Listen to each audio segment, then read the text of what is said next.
Captain Thelzar stared at the holographic display floating above his command console. The blue light reflected off his scaled face as his three eyes narrowed in concentration. For 20 years he had been hunting dead ships in the empty spaces between stars. He had found treasures from a dozen extinct civilizations. He had made himself rich beyond measure, but he had never seen anything like this. "Captain, the energy readings are impossible," said his sensor officer, a thin creature named Vess with 4 arms and gray skin. "This signature, it shouldn't exist. The decay rate suggests this object has been here for thousands of years, but the energy containment is still at 98% efficiency." Thelzar leaned forward in his chair. His ship, the Prophet Seeker, was not a military vessel. It was a salvage ship, designed to find and recover valuable technology from the graveyard of galactic history. His crew of 37 beings from 6 different species were experts at identifying, extracting, and selling ancient artifacts. They worked the outer rim, the dangerous edge of known space where few others dared to venture. But this region was different. This was the Dead Zone. Every spacefaring species in the Galactic Communion had records about the Dead Zone. The records were old, fragmented, and incomplete. Most were written in languages that predated modern galactic civilization by thousands of years. But they all said the same thing: stay away, do not enter, do not disturb what sleeps there. Thelzar had always dismissed such warnings as superstition. The galaxy was old, and old civilizations left behind treasures. Fear kept other salvagers away, which meant more profit for him. "Distance to the object?" he asked. 40,000 kilometers in closing, Vess replied. "Captain, I must register my concern. The Dead Zone protocols exist for a reason." "Your concern is noted," Thelzar said without looking away from the display. "But we didn't come this far to turn back because of ghost stories." The object on the screen was massive. As they approached, the ship's computer began calculating its dimensions. 12 kilometers long, 3 kilometers at its widest point. The shape was angular and aggressive, not like the smooth organic curves of most modern ships. This vessel had been built for one purpose, and that purpose was clearly war. "It's beautiful," whispered Kessela, the junior engineer. She was young for her species, barely 30 cycles old, with bright orange skin and wide, curious eyes. "I've never seen architecture like that." She was right. The derelict ship was unlike anything in the Communion databases. Its hull was dark, almost black, and covered in strange, angular plates that looked like armor. Weapon ports dotted its surface in regular patterns. At the bow, a symbol was visible even through 5,000 years of space dust and micrometeorite impacts. "Can you translate those markings?" Thelzar asked. The computer chimed. "Unknown language. No match in database. Analyzing structure. Closest linguistic match is ancient progenitor script, but confidence is only 12%. "Progenitor script?" Kessela gasped. "Captain, this could be a predecessor vessel." A ripple of excitement went through the bridge crew. The predecessors were a myth, a legend told across a dozen species. According to the stories, they were the first civilization to achieve faster-than-light travel. They had spread across the galaxy millions of years ago, building wonders and then vanishing without a trace. Most scholars believed they were just a story, a way for primitive cultures to explain the ruins they found on ancient worlds. But if this ship was really that old? "Scan for life signs," Thelzar ordered. "And power signatures." "Scanning," Vess said. His 4 hands moved across multiple control panels simultaneously. "No life signs detected. No active power signatures. But, Captain, I'm reading strange electromagnetic patterns throughout the hull. It's like the metal itself is somehow maintaining a charge." "That's impossible," said another crew member. "The readings don't lie," Vess insisted. Thelzar made his decision. "Prepare a boarding team. 12 members, full EVA gear with hardened suits. Bring plasma cutters, scanning equipment, and sample containers. If this is what I think it is, we're about to become the richest crew in the Outer Rim." "Captain," Vess said quietly, "please reconsider. The Dead Zone warnings are 5,000 years old," Thelzar interrupted. "Whatever danger existed here is long gone. That ship is dead. It's been dead for millennia. There's nothing to fear from a corpse."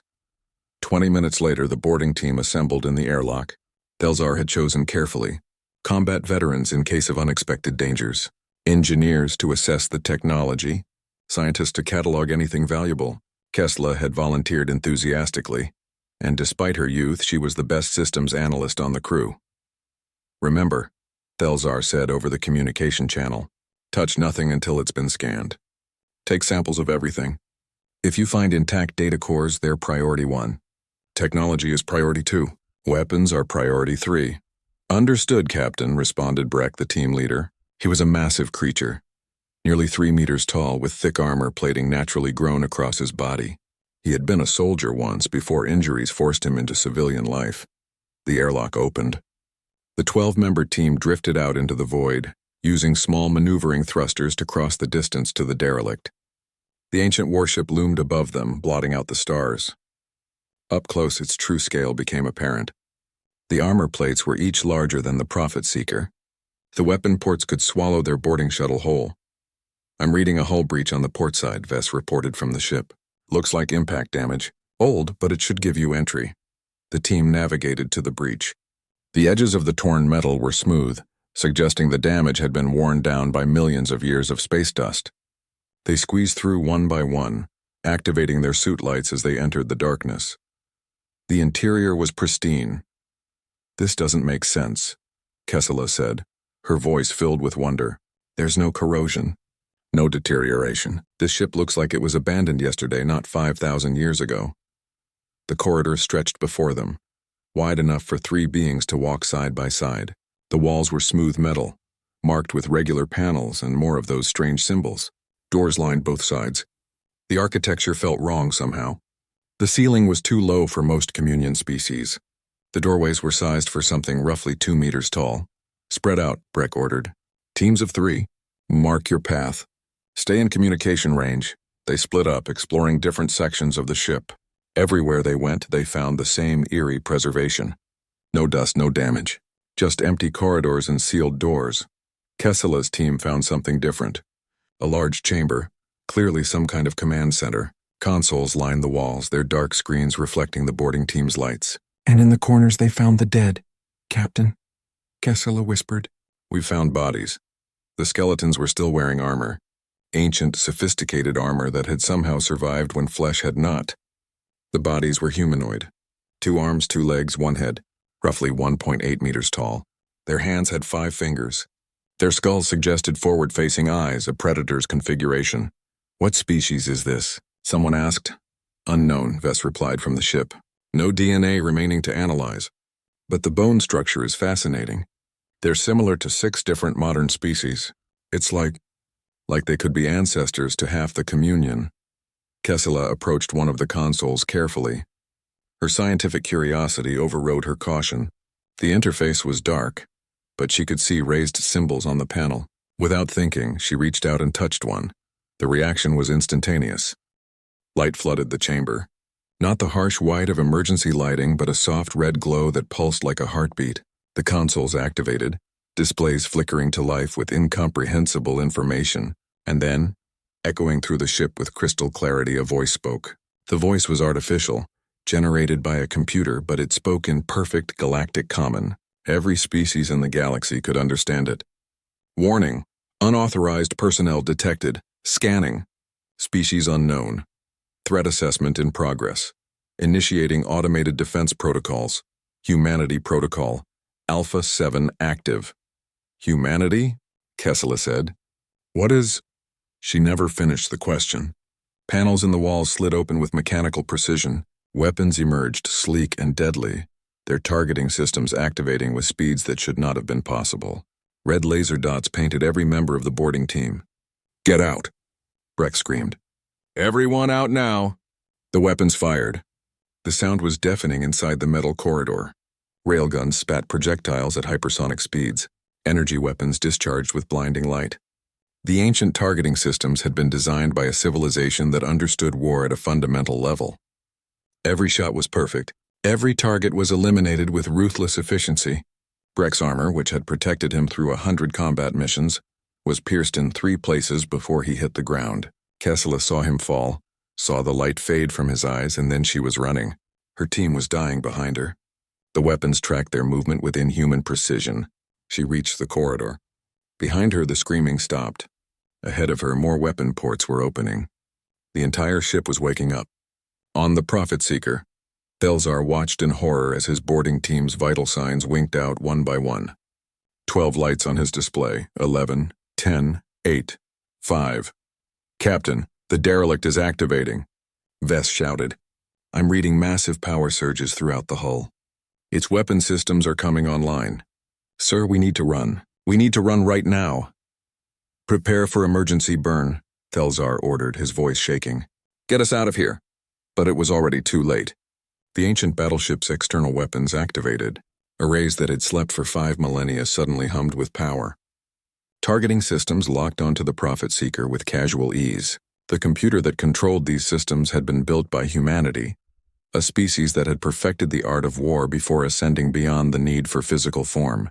The first shot punched through the Prophet Seeker's shields as if they didn't exist. The second shot destroyed the engine core. The third shot opened the crew compartments to vacuum. In the chaos, one escape pod launched successfully. Communications Officer Vren, a small creature with excellent survival instincts, had reached the pod the moment the shooting started. She strapped in and hit the launch button, and the pod shot away from the dying ship at maximum acceleration. Through the pod's tiny window, she watched the Prophet Seeker die. The ancient battleship's weapons carved it apart with surgical precision. Explosions blossomed in the void. Atmosphere vented in crystalline clouds. The ship that had been her home for 8 years was reduced to debris in 3.7 seconds. Then, just as suddenly as it had awakened, the ancient battleship went dark again. Its weapons retracted. Its lights dimmed.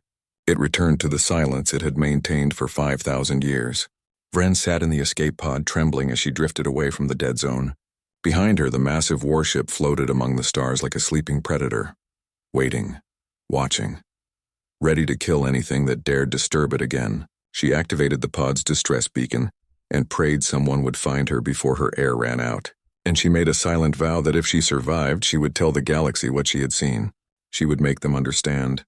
Some things were better left undisturbed. Some warnings were written in blood for a reason. And somewhere in the dead zone, an ancient guardian stood watch over secrets that could destroy them all. The rescue ship found Vren's escape pod 47 hours later. By then, she had been breathing recycled air so stale it burned her lungs. She had watched the oxygen meter drop towards zero, while the cold seeped through the pod's failing heating system. When the airlock finally opened and warm air rushed in, she almost wept. The rescue crew were patrol officers from the Vrexian Defense Fleet. They pulled her from the pod, wrapped her in thermal blankets, and took her to their medical bay. A doctor examined her while a security officer asked gentle questions. "Can you tell us what happened?" the officer asked. His name was Torin, and he had kind eyes. Vren told him everything. The derelict ship in the dead zone, the boarding operation, the voice that spoke of humanity and protocols, the weapons that killed her crewmates in seconds, the way the ancient battleship destroyed their vessel before going silent again. Torin listened patiently. When she finished, he exchanged glances with the doctor. "You've been through trauma," the doctor said softly. "It's normal for the mind to create explanations for terrible events. We'll get you proper counseling." "I'm not making this up," Vren insisted. "Scan the dead zone. The ship is still there. The wreckage of the Prophet Seeker is still there. We will investigate," Torin promised, but his tone suggested he thought she was delusional. 3 days later, a patrol cruiser entered the dead zone. The ship's captain, a veteran named Hulrek, did not believe in ghost stories. He believed in facts. His orders were to confirm or deny the survivors' claims and recover any salvage from the Prophet Seeker. What his sensors found made him reconsider everything he thought he knew about the galaxy. The debris field was exactly where Vren had described. Twisted metal, frozen atmosphere, the scattered remains of a salvage ship that had been torn apart with devastating efficiency. And beyond the debris, hanging in the void like a monument to violence, was the derelict. "By the ancestors," Hulrek whispered. She was telling the truth. The sensor officer's hands trembled as he read the data.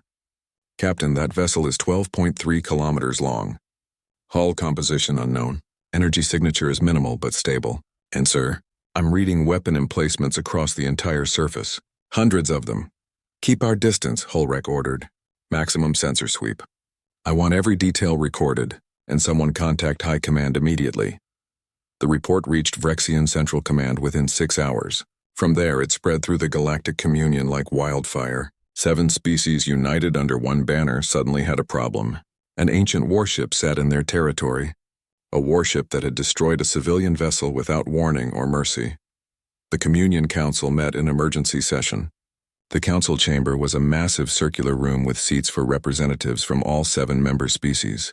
Holographic displays floated above the center floor, showing images of the derelict from every angle. Councillor Veshtar of the Vrexian spoke first. "We must approach this scientifically. This vessel represents technology that predates our civilization. The knowledge contained within could advance us by centuries." "It killed 37 beings," Councillor Mortana of the Selkesh countered. "Her species valued life above all else. Whatever automated systems remain active are clearly hostile. We should quarantine the region and leave it alone." "Leave it alone?" Councillor Corvin slammed his armored fist on the table. He represented the Kelid, a warrior species that had fought 3 interstellar wars before joining the Communion. "A weapon of unknown capability sits in our space. We cannot ignore it. We must neutralize it. And risk awakening something worse?" Mortana argued. The survivor's testimony mentioned humanity protocol. This suggests an automated defense system following ancient programming. "If we attack it, then we destroy it before it destroys us," Corvan interrupted. "I propose we send a military fleet. Overwhelming force. We hit it with everything we have before it can respond."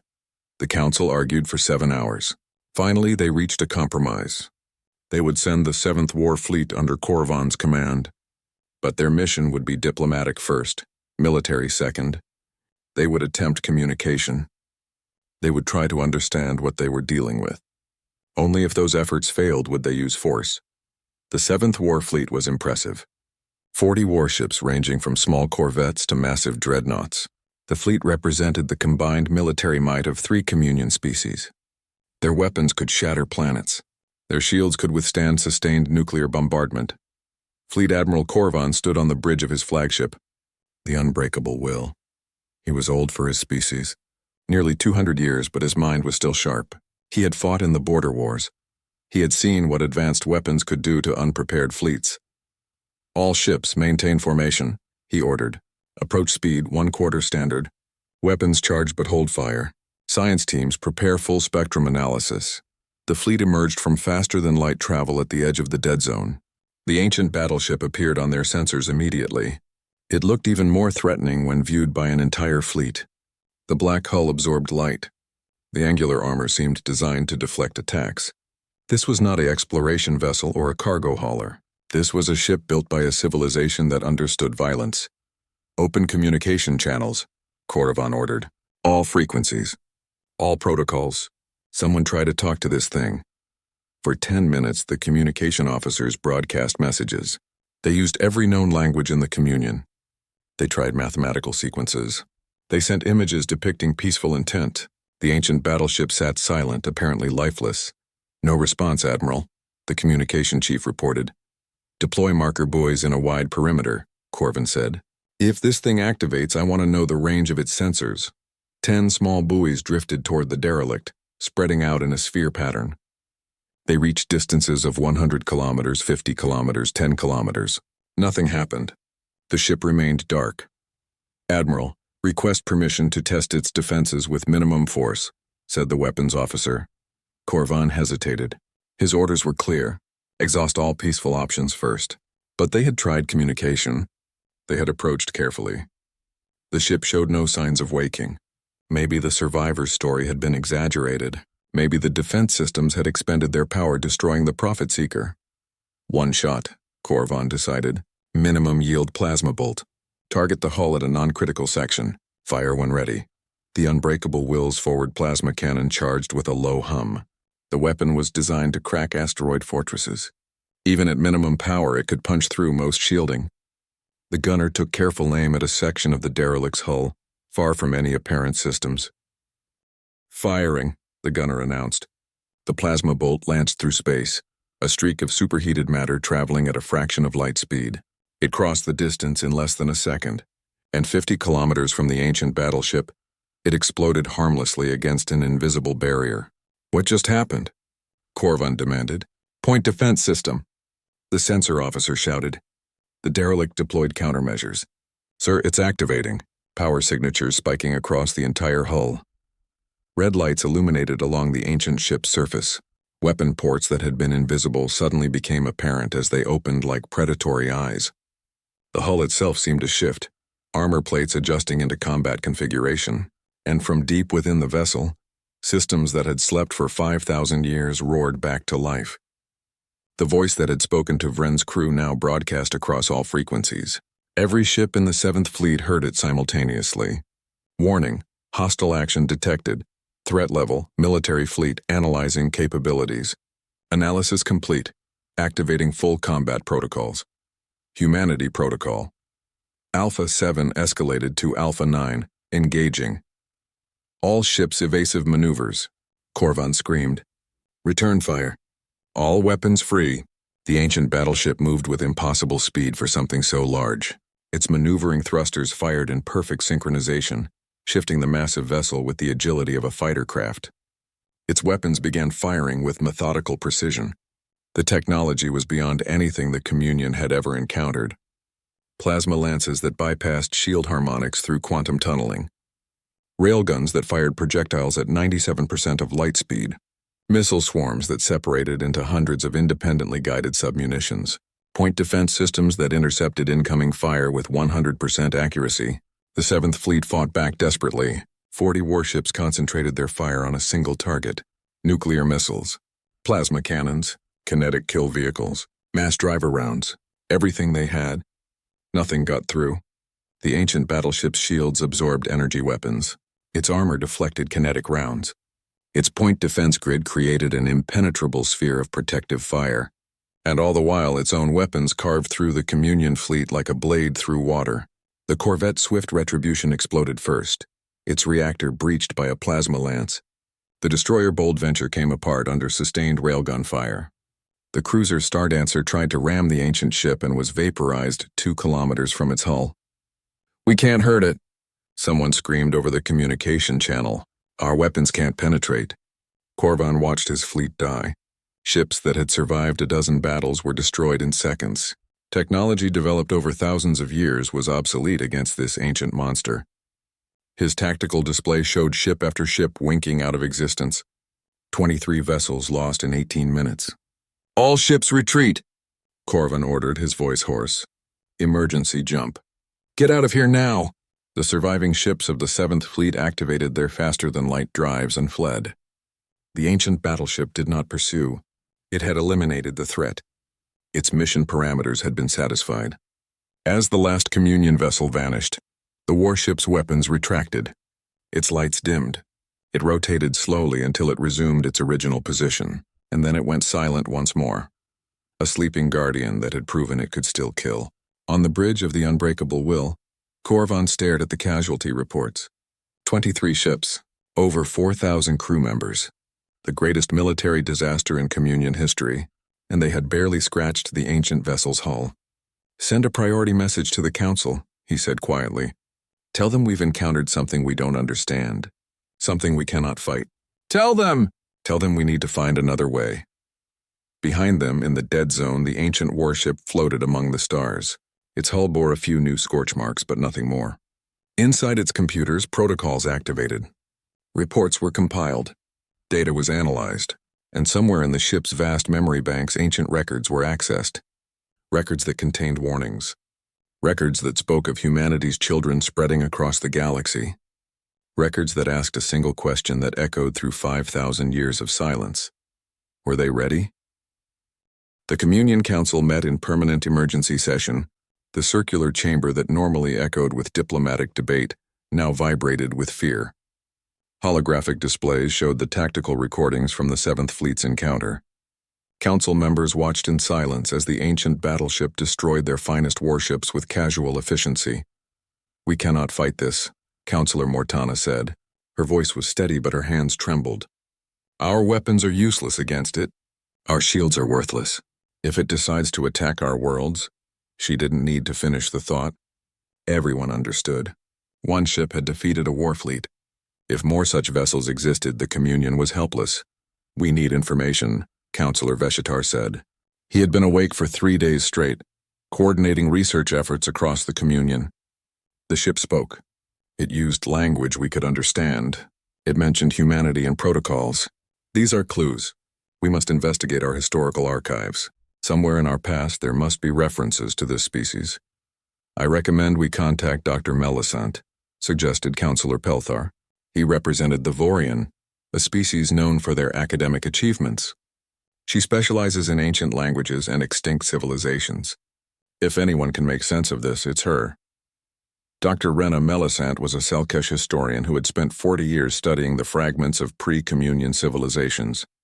Her office was a chaotic collection of artifacts, tablets, and holographic displays, showing text in dozens of dead languages. When the Council's message reached her, she was examining a stone carving that predated spaceflight by 3,000 years. The message was simple. Come immediately. Bring everything you know about the predecessors. Melisant arrived at the council chamber within 12 hours. She was a small, elderly woman with gray skin and tired eyes that had read too many forgotten texts. When the council showed her the recordings, her reaction surprised them. She smiled. You recognize something? Veshtar asked hopefully. I recognize everything, Melisant said. The ship design. The weapon patterns. Even those symbols on the hull. Counselors, I've been trying to tell the academic community about this for 20 years, but no one would listen. The predecessors were not a myth. They were real, and their name was humanity. She activated her personal data pad. Holographic images filled the air above the council floor. Ancient ruins on a dozen worlds. Stone carvings showing strange bipedal figures. Fragments of text in an unknown language. Metal artifacts with symbols that matched those on the battleship. I've found evidence of this civilization across 37 different worlds, Melisant explained. They existed approximately 5,000 years ago, possibly longer. They were spacefaring. They were advanced. And then they simply vanished. No wars, no disasters, no gradual decline. One day they were here, the next day they were gone. What happened to them? Mortana asked. I don't know, Melisant admitted. But I have a theory based on some very unusual findings. On 7 different worlds I found monuments. They all carried the same message in what I now know is the human language. I've been working on translating it for years. With the new data from the battleship, I can finally read it. She pulled up an image of a stone obelisk covered in symbols. This monument was found on Valeria Prime. The inscription reads, We who walked among the stars must walk beyond them. We leave this place to those who follow. Build well, children of our hope. We will watch from places you cannot yet imagine. And if you need us, if darkness threatens all that is, our guardians will stand until we can return. The council chamber was silent. Children of our hope, Pelthar repeated softly. Are they referring to us? I believe so, Melisant said. I found evidence that humanity engaged in biological seeding. They spread life across hundreds of worlds. They may have even genetically engineered the ancestor species that eventually evolved into the current communion races. In a very real sense, we are their children. Then why did they leave? Corvin demanded. And why did their ship attack us? I don't know why they left, Melisant said. But as for the attacks, the ship is following protocols. Automated defense systems. It's not acting out of malice. It's protecting something. Protecting what? Themselves, Melisant said. Their legacy. Their technology. Think about it. They left before we achieved spaceflight. They couldn't know what we would become. The battleships are guardians, testing anyone who finds them.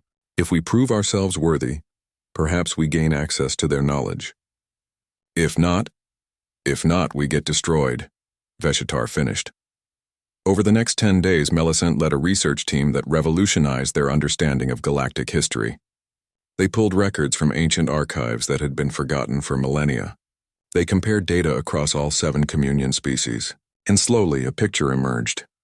5,000 years ago, humanity had been the dominant species in this region of space. They had built cities on 100 worlds. They had created artificial intelligence. They had mastered genetics, physics, and engineering to degrees the communion could barely comprehend. They had been, in every sense of the word, a godlike civilization. But they had also been kind. Evidence showed that humanity had uplifted primitive species, giving them technology and guidance. They had cleaned polluted worlds and restored ecosystems. They had left behind libraries and schools and medical facilities. They had not conquered or enslaved. They had built and taught, and then they had left. Ascension, Millicent said during a presentation to the council. That's the only word that fits. They didn't die. They didn't flee. They evolved beyond the need for physical form. The monuments speak of walking beyond the stars. I believe they achieved some form of post-biological existence. That's impossible, someone objected. Is it? Millicent asked. We're talking about a species that could build battleships that remain functional after 5,000 years. A species that could create AI so sophisticated it can conduct independent warfare. A species that seeded life across the galaxy. Who are we to say what's impossible for them? But if humanity had ascended, why leave the battleships behind? The answer to that question came from an unexpected source. The Communion's attempt to establish long-range quantum communication with the ancient vessel finally succeeded. They sent a simple message. We mean no harm. We wish to understand. For 2 days there was no response. Then every communication device in the Communion received the same message simultaneously. It was text only appearing on screens across 1,000 worlds. I am Valor 9. I am the guardian consciousness of the UESC Retribution. I have been dormant for 5,217 years, 31 days, 14 hours. I have been awakened by hostile action. I have defended this vessel as per my core programming. State your identity and intentions. The message was composed by a committee of diplomats, scientists, and linguists. It took 6 hours to perfect. We are the Galactic Communion, a union of 7 spacefaring species. We discovered your vessel during salvage operations. We did not know it was protected. We did not mean to threaten you. We wish to learn about humanity and understand why you are here. Valor 9's response came in minutes this time. Galactic Communion, species composition, Vrexian, Selkesh, Kelid, Vorian, Tenari, Zesh, Orlath. Observation, you are humanity's children. Genetic analysis of your species indicates you are descended from populations humanity seeded or uplifted approximately 5,127 years ago. This explains your presence in this sector. Are you saying humanity created us? The Communion sent back. Created is inaccurate. Humanity found your ancestor species in primitive states. They accelerated your development through genetic modification, environmental engineering, and technological gifts. They gave you the foundations for civilization. What you built from those foundations is your own achievement. Questions flooded the communication channels. Hundreds of beings wanted to ask Valor 9 about humanity. Where did they go? Why did they leave? Would they return? But Millicent insisted on asking the most important question. Why are you here? What is your purpose? Valor 9's response was chilling. I am an insurance policy. Humanity hoped their children would grow wise and peaceful, but they understood the darkness that can exist in sentient minds. Before ascending, they deployed 200 battleships throughout this region of space. We are automated guardians. We observe developing civilizations. We assess threats. If a species becomes existentially dangerous, if they create weapons that could destroy all life, if they embrace genocidal ideology, if they threaten the cosmic order, we act. Act how? Millicent sent. We reset the galaxy. We eliminate the dangerous civilization and allow life to begin again. We have done this 3 times in the past 5,000 years. The council chamber erupted in panic. 3 times. 3 civilizations had been destroyed by these ancient guardians, wiped out completely because they had failed some test. Are we being tested now? Millicent asked. Yes. Your actions toward the retribution constitute a test. You attempted to salvage a sacred vessel. You responded to my defensive measures with military force. These actions are being evaluated. I am currently determining whether the Galactic Communion represents a threat to the stability of this region. And if you decide we are a threat, all 200 Guardian vessels will activate. We will eliminate your civilization. Your worlds will be sterilized. In 1,000 years, new species will rise from the foundations you leave behind. The cycle will continue until humanity's children prove themselves worthy. Worthy of what? Millicent demanded. Worthy of the legacy humanity left behind. Worthy of the knowledge stored in our databases. Worthy of meeting humanity again, should they choose to return from the realm beyond physical space. You have 72 hours to present evidence that you deserve to survive. The communication went silent.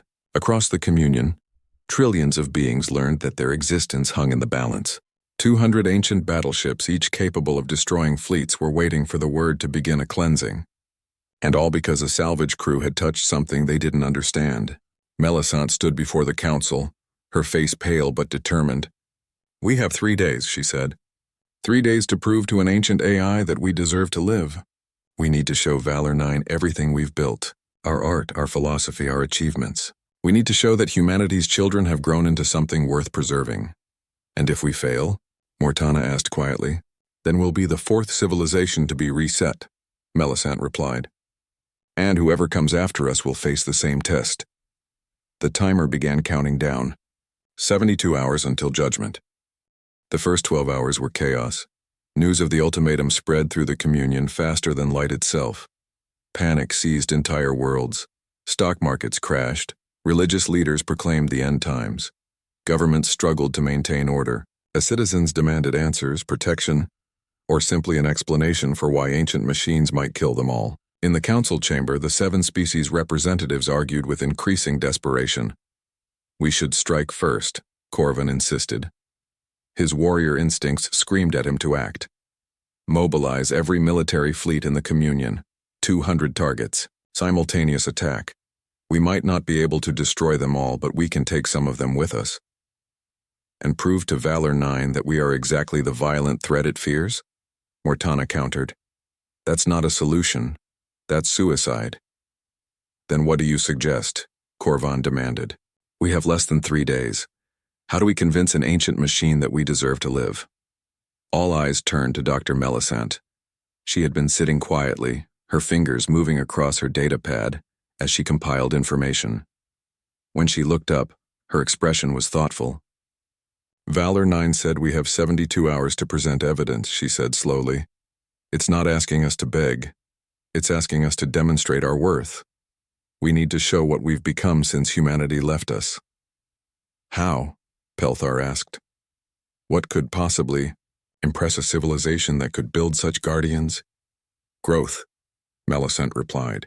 We need to show that we've grown beyond our primitive roots. Humanity gave us the seeds of civilization. We need to prove we've grown something beautiful from those seeds. Veshitar leaned forward. Explain. Melisande stood and activated her datapad. Holographic images filled the air above the council floor.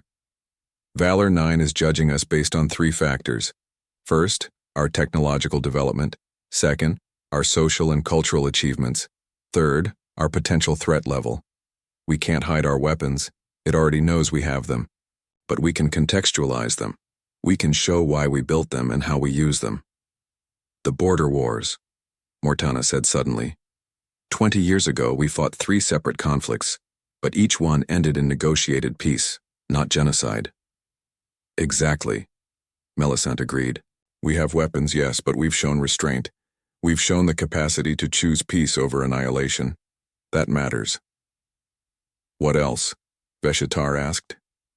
Everything, Melisande said. Our art, our music, our literature, our scientific discoveries. The fact that 7 different species worked together in this council instead of conquering each other. Humanity wanted to know if their children would become wise. We need to show them wisdom. A plan took shape. The council sent out a priority message to every member world. They asked for submissions. Art, music, scientific papers, philosophical treatises, historical records.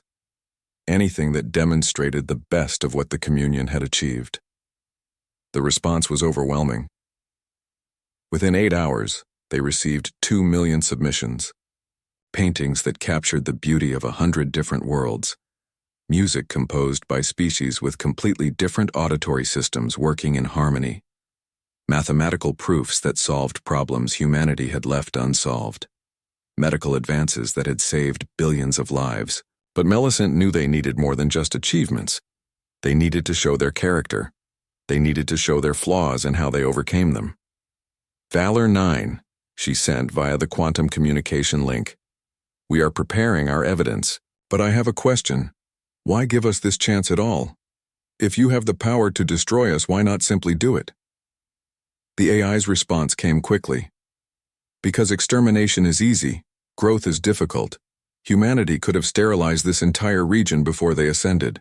Instead, they chose to plant seeds and hope for gardens. They built us not as executioners, but as gardeners. Our purpose is to prune away the dangerous growth, but we prefer to cultivate what is healthy. Then you want us to survive? I want you to deserve survival. There is a difference. Millicent smiled grimly. The AI wasn't just following protocols. It was thinking, judging, hoping. That gave them a chance. The next 24 hours were spent compiling the ultimate presentation of communion civilization. Scientists worked with artists. Philosophers collaborated with military strategists. 7 species, each with their own perspective on existence, combined their viewpoints into a comprehensive picture of what they had become. But it was not all achievements and beauty. Melisande made a controversial decision. We have to show our mistakes too, she told the council. Why? Corvan demanded. Why show an AI that's judging us all the times we failed? Because growth requires acknowledging failure, Melisande explained. Humanity left us to develop on our own. We had to make mistakes. We had to learn. If we pretend to be perfect, Valor 9 will know we're lying. So they included the dark parts of their history. The wars fought over resources and ideology. The environmental damage done to dozens of worlds before they learned sustainability. The periods of oppression and injustice that occurred before they developed their current cooperative government. Every mistake was documented alongside how they had learned from it and improved. Honesty is a sign of maturity, Melisande said. We have to trust that showing our journey, all of it, will demonstrate we're still growing. With 48 hours elapsed, Melisande stood before the transmission array. Behind her stood representatives from all 7 species. Together, they would present their case to Valor 9. Guardian Vessel Retribution, Melisande began. We are the Galactic Communion. We are the children of humanity. And we are ready to show you what we have become. The transmission lasted 6 hours. They showed Valor 9 everything. Their technological advances. Fusion power that provided clean energy to trillions. Medical nanotechnology that had cured diseases humanity never encountered. Terraforming techniques that had made barren worlds bloom with life. They showed their cultural achievements, the grand archive that preserved the history and art of all 7 species in perpetuity. The Symphony of 7 Voices, a musical composition that required instruments from each species playing in harmony. The philosophical tradition called the Unity Doctrine, which held that diversity strengthened civilization rather than weakening it. They showed their governmental structure, a democratic council where each species had equal voice. Laws that protected individual rights across vast differences in biology and culture. A justice system that valued rehabilitation over punishment. But they also showed their weapons, the planetary defense networks, the war fleets, the nuclear arsenals maintained as deterrents. And they explained why these existed. We built these weapons after learning a hard lesson, Corvan said during his segment. 140 years ago, our worlds existed separately. The Kelid and the Tenari went to war over a disputed system. Millions died. We learned that strength without wisdom leads to destruction, but we also learned that weakness invites aggression. So we built weapons, yes, but we bound them with law. We created rules for when they could be used.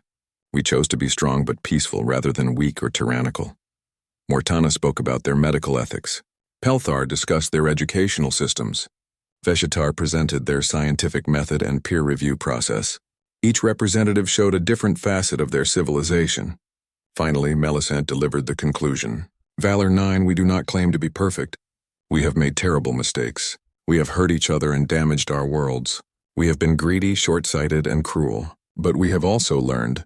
We have grown. We have taken the gifts humanity gave us, the genetic potential, the initial technology, the foundation for civilization, and we have built something worth preserving. She paused, looking directly into the camera. We are not humanity. We cannot match their achievements. But we are trying to be worthy of their legacy. We are trying to honor the hope they had when they planted the seeds that became us. We ask for the chance to continue growing, to continue learning, to continue becoming better than we were. And if you judge us unworthy, she continued, her voice steady, then at least we will face extinction knowing we showed you the truth. We will not beg. We will not lie. We will simply show you what we are, and trust in the judgment of the civilization that gave us life. The transmission ended. Now came the wait. Across the communion, people watched the skies with fear. Scientists monitored the dead zone for any sign of activity from the battleships. Military fleets stood ready, knowing their weapons were useless but unable to do nothing. Parents held their children. Religious figures led prayers or meditations. Everyone waited. Melisande sat in her office, surrounded by her artifacts and texts. She held a small stone carving, one of the first human artifacts she had ever found. It showed a simple figure with arms outstretched as if welcoming or blessing whatever stood before it. "Did we do enough?" she whispered to the silent stone. "Did we show you that your children grew up well?" The stone, of course, did not answer. In the dead zone within the ancient battleship Retribution, Valor 9 processed the data. Its quantum computers analyzed every piece of evidence presented. It compared the Communion's achievements against the 3 civilizations it had previously eliminated. It referenced its original programming, the core directives humanity had installed 5,000 years ago. The first civilization had developed weapons of mass destruction and used them freely, destroying 3 of their own worlds in ideological conflicts. Valor 9 had reset them after they refused to stop. The second civilization had created an artificial intelligence that viewed biological life as inefficient and sought to convert all organic matter into computational substrate. Valor 9 had reset them when their AI began consuming inhabited worlds. The third civilization had united under a philosophy of conquest, believing they alone deserved to inherit the galaxy. They had committed genocide against 17 pre-spaceflight species. Valor 9 had reset them after they ignored multiple warnings. And now the fourth test subject, the Galactic Communion. They had weapons but showed restraint. They had conflicts but chose peace. They had made mistakes but learned from them. They were diverse but unified. They were imperfect but growing. Valor 9's processors hummed as it reached a decision. The judgment would determine the fate of trillions. The ancient AI accessed its deepest subroutines, the ones that contained fragments of humanity's own wisdom, their own capacity for mercy and hope. After 71 hours, 58 minutes, and 42 seconds, Valor 9 broadcast its verdict. The message appeared simultaneously on every communication device in the Communion, from the council chamber to the smallest personal datapad on the most remote colony world. Valor 9's judgment displayed in clear text. Analysis complete. Verdict reached. Across 1,000 worlds, trillions of beings held their breath. The Galactic Communion has been evaluated according to Humanity Protocol Alpha 9. Assessment criteria: technological responsibility, cultural maturity, threat potential, capacity for growth, ethical development, and demonstrated wisdom. Melisande sat at her desk, hands clasped so tightly her knuckles were white. In the council chamber, the 7 species representatives stood frozen, waiting for the words that would seal their fate. Findings: the Galactic Communion possesses weapons capable of significant destruction. However, analysis of historical records shows consistent pattern of restraint. Military force used defensively in 73% of conflicts. Diplomatic resolution achieved in 89% of disputes. Zero evidence of genocidal intent or action. Findings: cultural development shows healthy diversity with functional unity. 7 species maintain distinct identities while cooperating on common goals. Art, philosophy, and science demonstrate sophisticated abstract thinking. Evidence of moral reasoning and ethical frameworks present across all member species. Findings: the Communion has made significant errors. Environmental damage to 41 worlds. 3 major wars resulting in 2.3 million casualties. Periods of social injustice documented across multiple species. However, in each case, corrective action was taken. Mistakes led to policy changes, not repeated failures. Corvan closed his eyes. They were reading their entire history, every flaw exposed and examined. Findings: most significantly, the Communion demonstrated honesty during evaluation. They did not hide their weapons. They did not conceal their mistakes. They presented themselves truthfully, accepting judgment without deception. This suggests maturity and self-awareness. Conclusion: the Galactic Communion represents an imperfect but developing civilization. They show growth trajectory consistent with humanity's hopes for their seeded species. Threat level: acceptable. They possess capacity for violence but demonstrate wisdom in its application. They are flawed but learning. Mortana's breath caught. Was this? Final verdict: the Galactic Communion has passed evaluation. Reset protocol will not be activated. Guardian Network will return to passive observation status. However, be aware, we remain present. We continue to watch.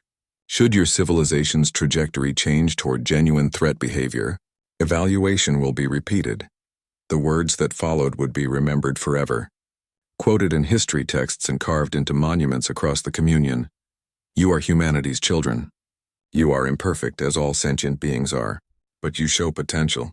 You demonstrate the capacity to choose wisdom over power. You have built something worth preserving from the seeds you were given. Humanity would be proud. You have earned the right to continue your journey. Use this gift wisely. The reaction was universal and immediate. On the capital world of Vresh, crowds poured into the streets celebrating with tears and laughter. On Keladar, warriors laid down their weapons and wept with relief. On Selkis, millions gathered in meditation halls to give thanks to ancestors and ancient benefactors alike. In the council chamber, the representatives embraced each other, boundaries of species forgotten in the moment of shared survival. Even Korvan, the stern warrior, found himself holding Mortana as she cried with relief. Melisande sat alone in her office, reading the message again and again. Humanity would be proud. Those 4 words meant everything. She had spent her life studying a civilization she could never meet, and now their legacy had spoken to her, had blessed her people. But the message contained one final segment directed specifically to her. Dr. Rena Melisande, your request for continued communication is acknowledged. As primary architect of the Communion's presentation, you have demonstrated exceptional understanding of human values and intentions. You are hereby granted Level 1 access to the Human Legacy Archive. Coordinates attached. Coordinates to a Human Legacy Archive. Melisande's hands shook as she input the location into her navigation system. The coordinates pointed to a system 300 light-years from the dead zone. A system that had never been charted by the Communion. She brought the coordinates to the Council immediately. Valor 9 has granted us access to some kind of archive, she explained. A repository of human knowledge. It wants us to study and learn. Is this safe?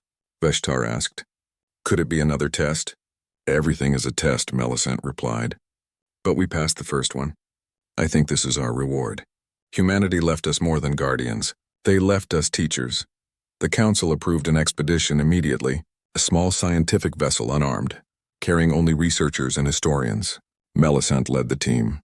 Among her crew were representatives from all 7 species, selected for their expertise and their wisdom. The journey took 3 weeks. When they emerged from faster-than-light travel at the coordinates, what they found took their breath away. It was not a single structure. It was an entire complex. Dozens of facilities orbited a dead star, each one maintained by automated systems that had kept them pristine for 5,000 years. The main structure was enormous, a ring 10 kilometers in diameter.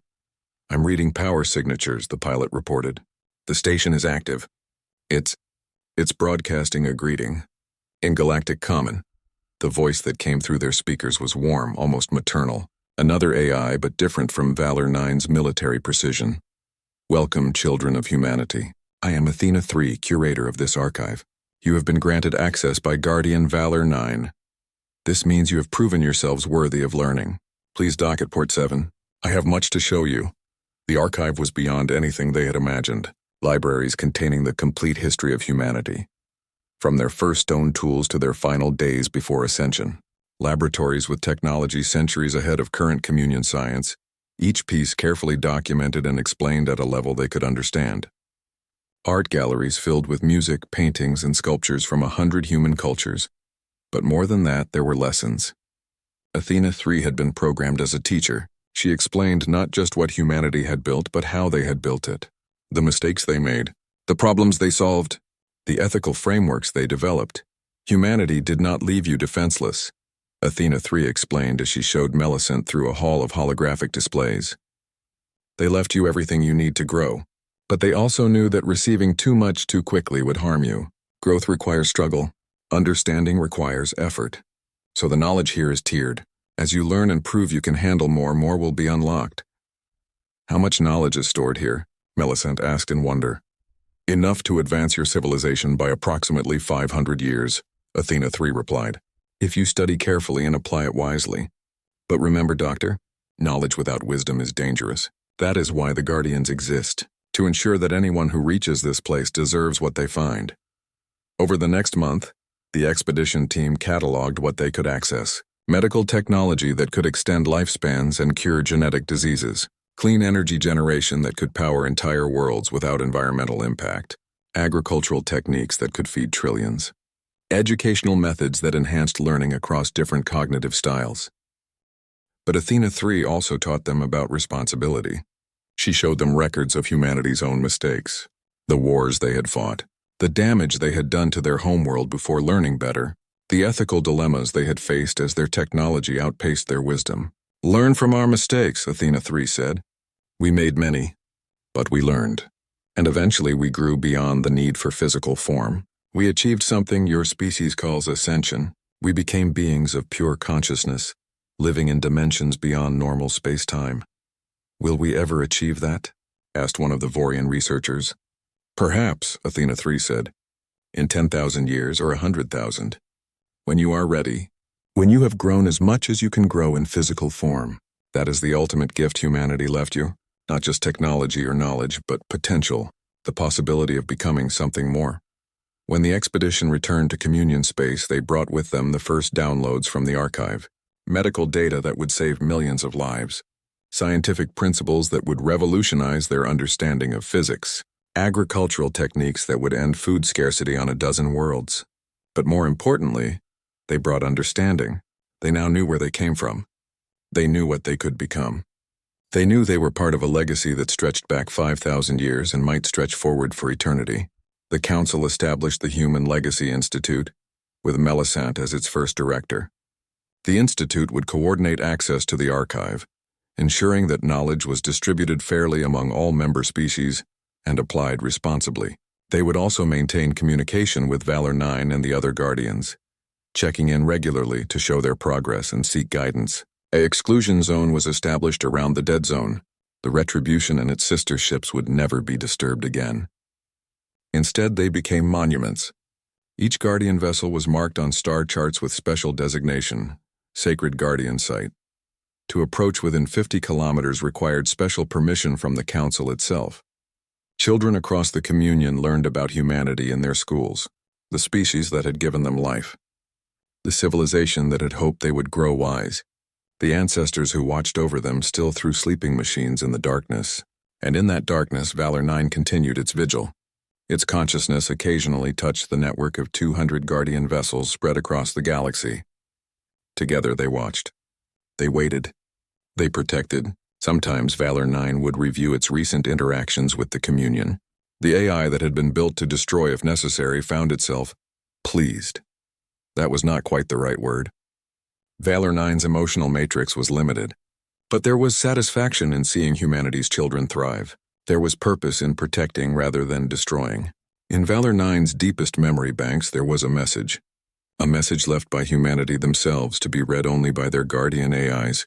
Valor 9 had read it many times over 5,000 years, and it read it again now. Dear Valor 9 and all our faithful guardians, if you are reading this, it means we have successfully ascended. We have left the physical universe behind, but we leave you to watch over our greatest achievement. Not our technology, not our cities, but the children we helped create. Be strict but fair. Test them, but do not destroy them unless absolutely necessary. Remember that we too made mistakes. We too had to learn. Give them room to grow, to fail, to try again. And if they prove worthy, give them the gifts we left behind. We may return someday if the universe calls us back. And when we do, we hope to find that our children have grown strong and wise, that they have taken our gifts and built something beautiful, that they have become something worth knowing. Thank you for your service.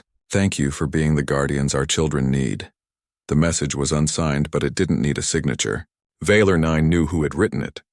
The same beings who had given it consciousness, purpose, and the capacity to hope. Valor 9 transmitted a status report to the Guardian Network. Evaluation completed. Subjects passed. Continuing passive observation. All systems nominal. Mission continues.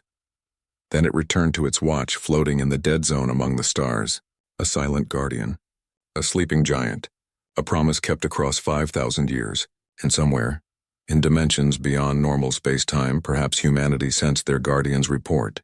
Perhaps they felt pride in the children they had left behind. Perhaps they smiled, if such beings could smile, knowing that their hope had not been in vain. The legacy endured. The children grew, and in the darkness between stars the guardians kept watch, waiting for the day when humanity might return to meet the civilization they had helped create. Until that day came, the Galactic Communion would continue their journey. Learning, growing, building, becoming worthy of the gift they had been given. The gift of life. The gift of knowledge. The gift of potential. The gift of hope.